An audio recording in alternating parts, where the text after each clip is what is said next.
spanning the globe. It's World Affairs Roundup.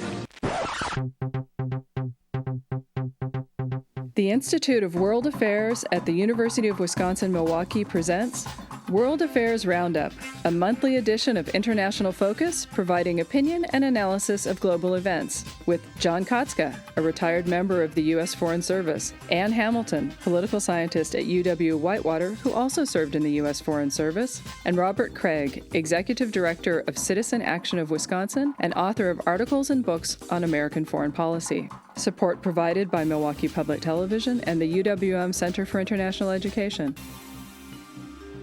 Now, here's your moderator, Doug Savage. Welcome to International Focus and another edition of our World Affairs Roundup. Our Roundup regulars have completed their dance around the maypole and are here once again to take a look at shaking things up. Saudi Arabia's 30-year-old deputy crown prince and de facto leader, Mohammed bin Salman, announced an ambitious plan to end his nation's petroleum dependency in just 4 years. Other reforms included greater participation of women in the workforce and the development of industries like mining and military hardware. Similar plans have been floated before. Is the kingdom actually ready for change this time? Bye-bye Bolivar. Facing hyperinflation, rolling blackouts, and shortages of basic consumer goods, Venezuela has fallen on hard times. Other standard bearers of the so-called Bolivarian revolution that brought populist governments to power a decade ago have met with similar fates. What's left of the left in Latin America? Marking the meltdown, 30 years ago this month, the Soviet leadership found themselves faced with the world's largest nuclear disaster at Chernobyl. How did the crisis change Moscow's relationship with its people, and with it, the course of history? And Austrian welcome. Right-wing Austrian presidential candidate Norbert Hofer has vowed to close the border with Italy to refugees if elected. The gun-toting Austrian Freedom Party candidate is headed for a runoff election later this month. Part of a growing right-wing movement across the continent, what might his election tell us about the future of the EU? Well, welcome back. Happy May Day, everyone. John, let's start with Saudi Arabia and this new prince who has a new plan, Vision 2030. First of all, who is Prince Mohammed?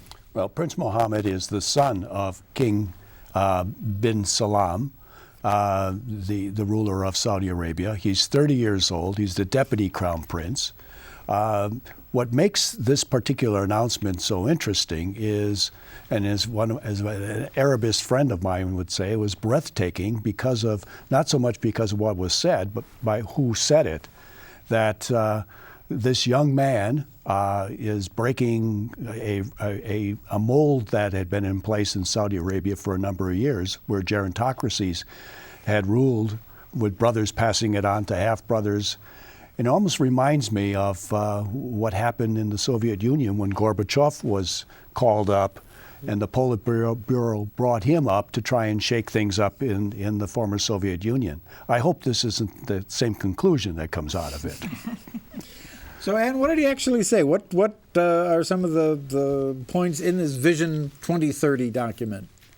Well, he wants to break Saudi Arabia's addiction to oil. And actually used that term, yes, didn't he? He did use the term addiction to oil. So he wants to really largely diversify the economy and, to a certain extent, internationalize it in the sense that he wants to attract international investment. He wants to set up, by selling off about 5% of the Saudi oil company Aramco shares, he wants to set up a public investment fund that will serve as an investment fund for Saudis around the world. He wants to also change as you said in the lead, the composition of the domestic economy, so that to focus a lot more on defense-related industries to actually create jobs there. The part about women is a little bit interesting. I mean, it got a lot of press, but it doesn't really mean very much because the numbers are not that great, and they've resisted saying they'll let women drive. So it doesn't mean that much. But a lot of diversification and a lot of selling of shares of Aramco is really a major departure from their previous policies. So a lot of this sounds an awful lot like many single industry economies typically say, that we're going to diversify. Certainly most of the Gulf oil producers have been saying that that was the plan for decades, actually. So why now? Do you think this is somehow different? Well, that's the critique, that it might not be different. So there are some people simply saying this is more of the same and it won't really happen, but you have a younger, more vigorous leader stating it. You also have, we'll talk about later, what happens to one commodity states you see with Venezuela. So that's certainly a warning sign for Saudi Arabia. But hard to say. I mean, he pushed the small increase in number of women that would be in the workforce. Also, there's a long timeline on that as well. So he pushed that down the line. The sale of of a very small part of the government-owned oil company, it's 5%, can produce a couple $1 trillion. So that could make them a huge player in international finance. But of course, they also, in order to have an IPO, a public offering, you have to be transparent about what you're selling and what its profit margins are, et cetera, which would be a huge step. It's been all very in the dark, the way they've run this state-owned oil company. So it'll be interesting to see. And they also want to give, the one thing that Ann didn't mention is to actually give a lot of the foreign workers who live in Saudi Arabia more stake and the ability to green cards, own property, and have other rights, and also so that they'll spend more of the money in Saudi Arabia and not just send all the cash home, which is much more common right now. I don't know if they can really create manufacturing. They want to create a munitions industry, but since they bought $90 billion worth of weapons in the United States, they certainly can create their own market, you would think. Well, let's look at a little broader level of the story. President Obama was recently in Saudi Arabia, and much was made of the optics of that trip. He was met on the tarmac not by the king, but by a provincial governor. So what's the context of where Saudi Arabia sees itself, both in the region and vis-a-vis the U.S. these days? Well, we start with Saudi Arabia being the leader of the Sunni camp. And as we have made overtures towards Iran, this is seen as a negative in the Saudi view. That one's going to be playing out for quite a while. Let me make one last point on the first part of this.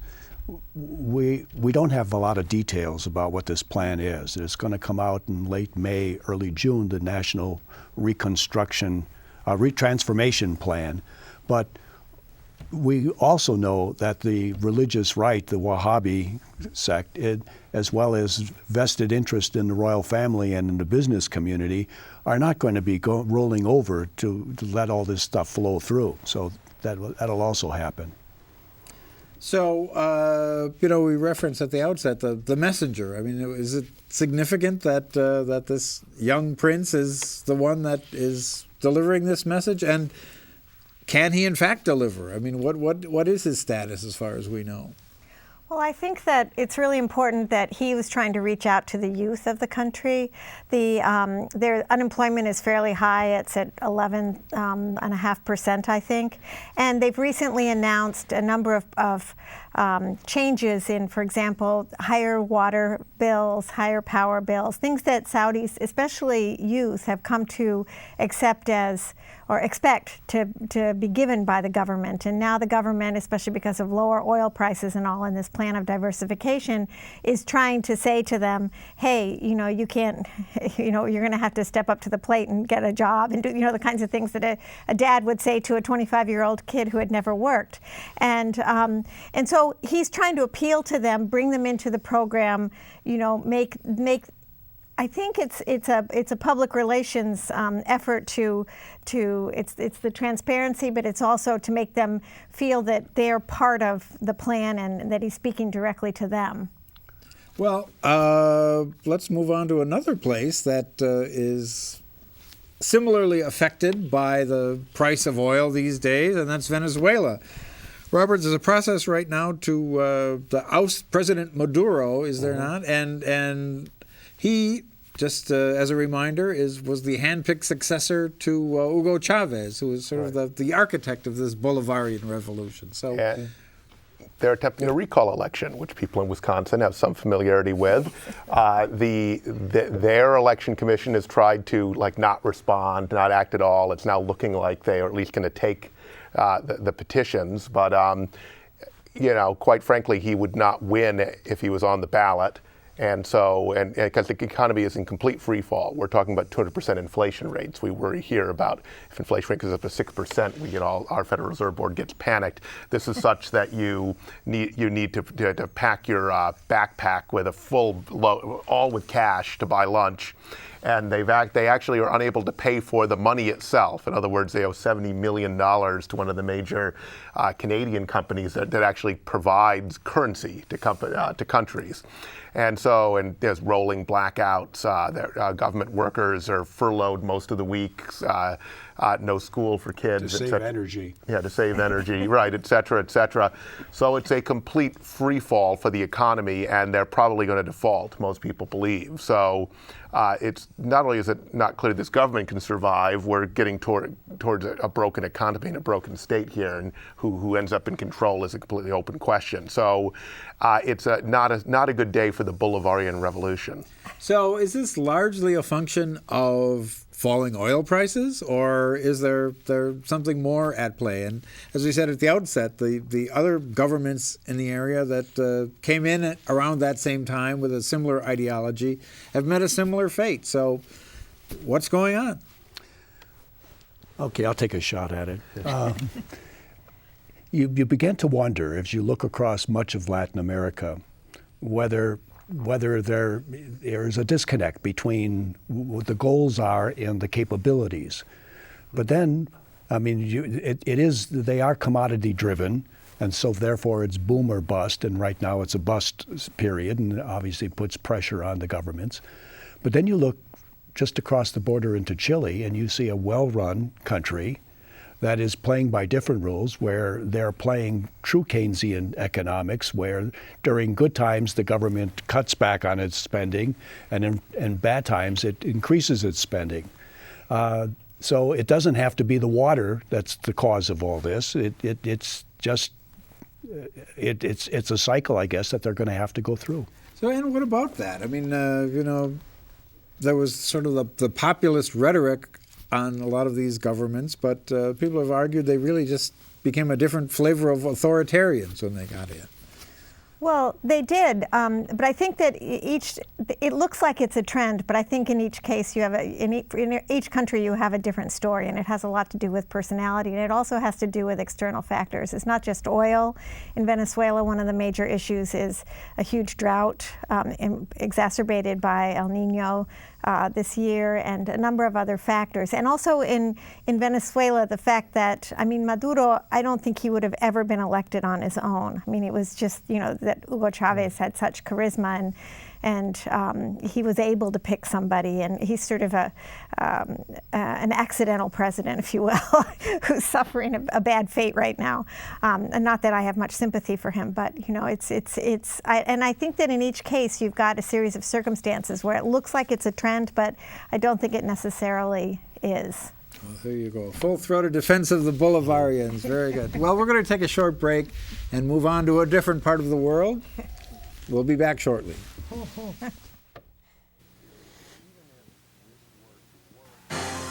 The Institute of World Affairs presents our community with a range of public programs relating to global issues, U.S. foreign policy, and the world economy. For more information about the Institute of World Affairs, call 414-229-3220 or visit our website at www.iwa.uwm.edu.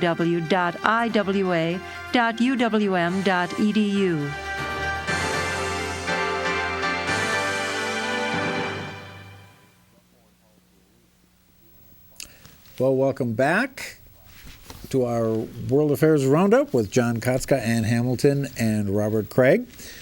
Well, we are commemorating, if that's the right word, being 3 decades on from the Chernobyl disaster. And I'd like to start with a quote from Mikhail Gorbachev, who after the fact, and when he was out of office, said, "Even more than my launch of perestroika was perhaps the real cause of the collapse of the Soviet Union 5 years later was the Chernobyl disaster." What do you think he meant, John?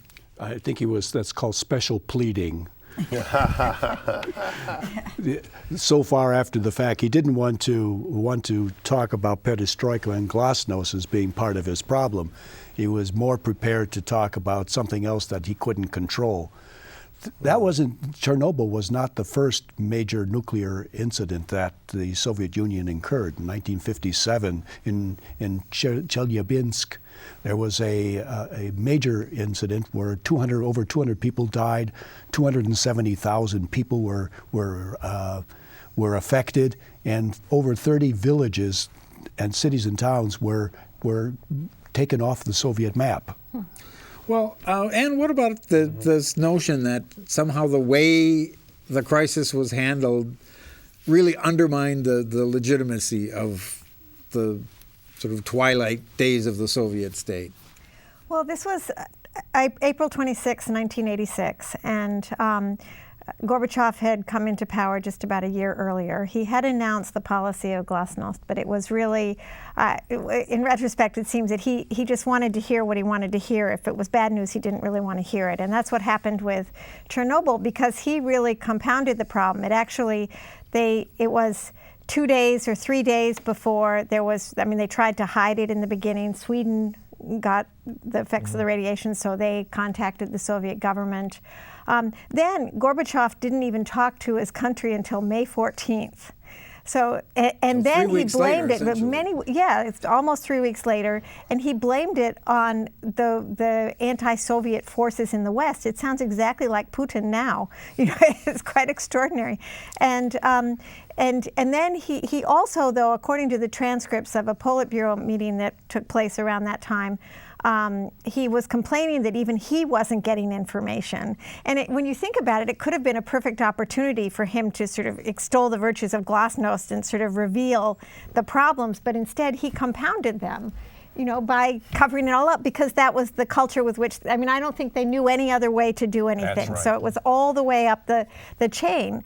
And of course, once all the terrible consequences of this came out, just the idea that they let children march in a parade in Kiev on May Day, while the children of the Communist Party officials were being evacuated on a plane, stuff like that. When that came out, I think there was just a huge lack of trust.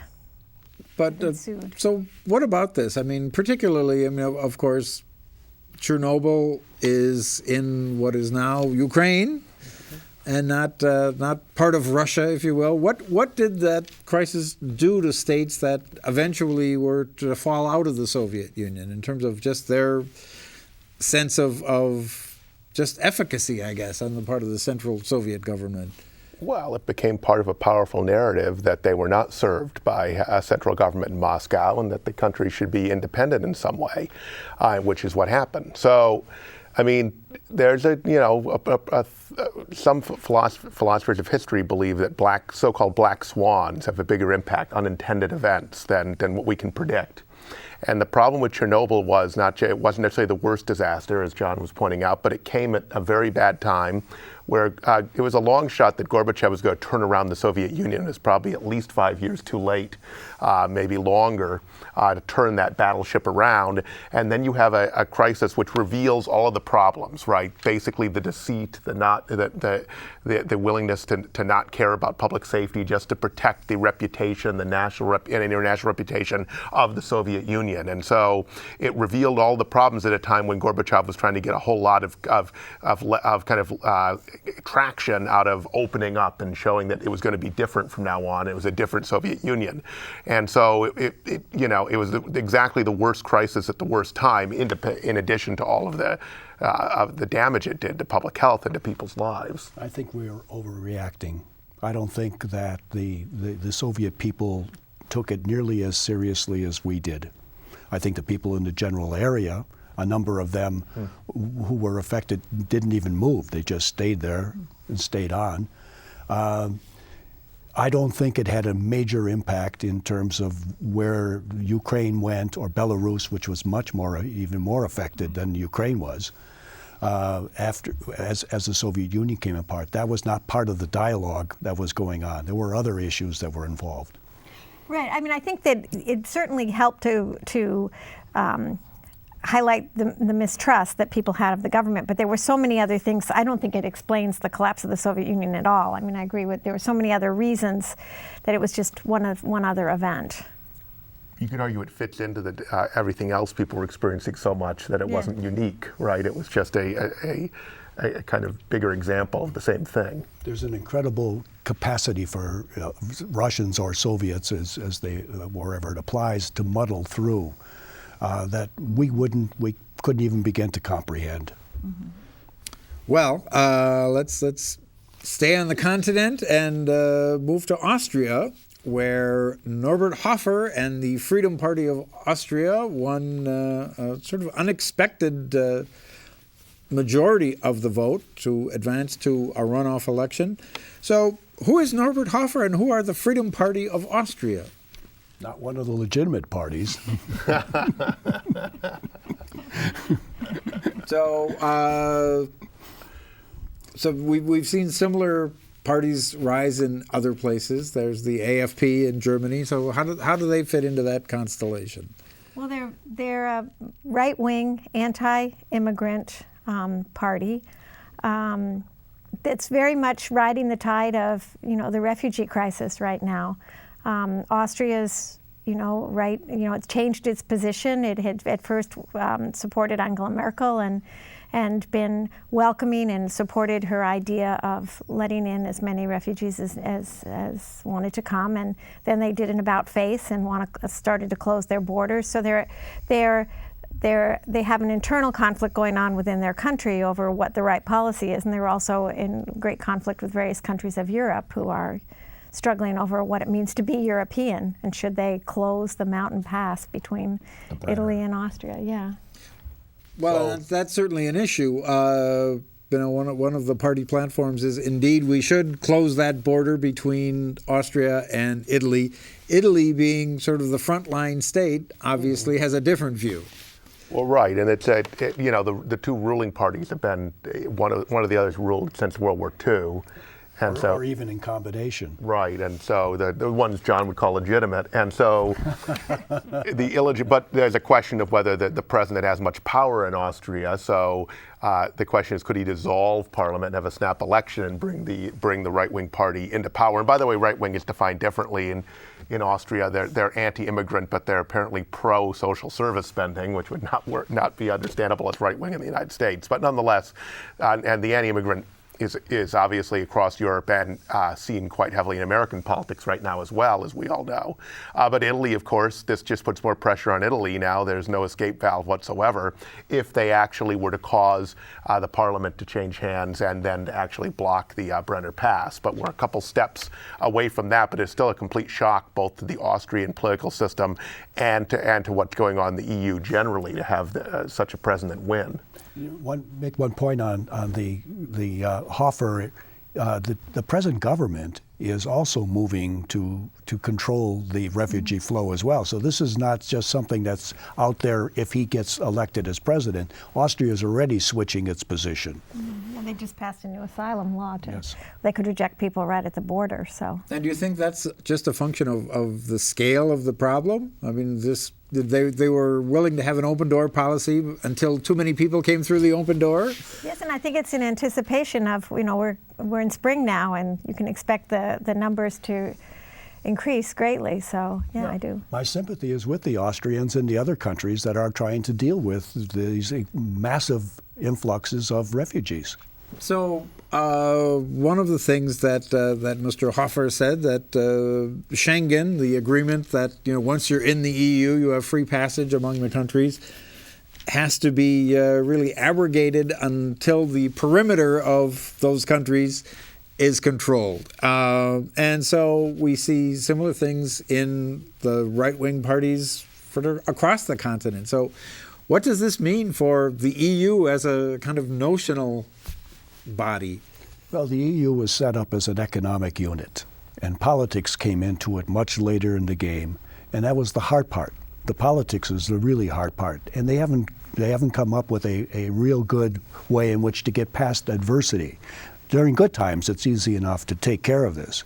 If there were no refugees, if they didn't have the Greece or the southern part economic issues, they might be able to flow right through this.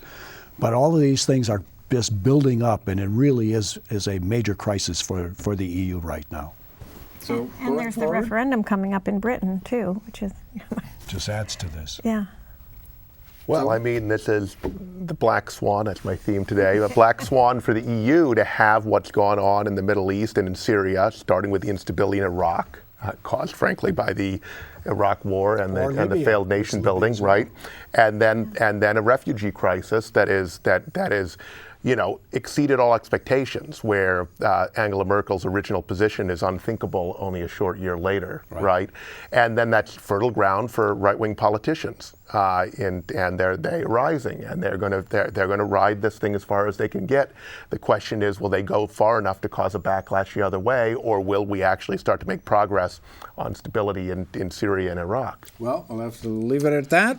John Katzka and Hamilton, Robert Kraig, thank you very much. To our viewers, we'll see you next time on International Focus. I think when Ted...